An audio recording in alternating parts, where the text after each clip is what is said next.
today we are making heart jam thumbprint cookies. They also have a variety of different names. The ingredients we will be using today include flour, an egg, powdered sugar, butter, and of course jam. You will also need other things like a pan, parchment paper, a large bowl, or aluminum foil.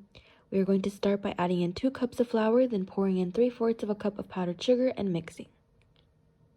Then we're going to add in 1.5 sticks of butter and then our egg. Begin to knead all of this together. It takes some time, but keep kneading it and it will come together. You will see that it will become pretty sticky. We are going to put our dough into the refrigerator for about an hour and come back to finally bake our cookies. While that is chilling, I set up my baking pan. You can use parchment paper or use aluminum foil like I did.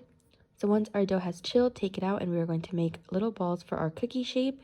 You can make them as thick as you'd like. With this first method, I squashed the balls of dough with a cup and then tried adding the hearts with the end of a fork. But I found that the shape didn't hold very well for me, so I recommend sticking to making the hearts with your thumbprint or finger. Then we can fill the hearts with jam, and you can see on my tray I have another method I tried.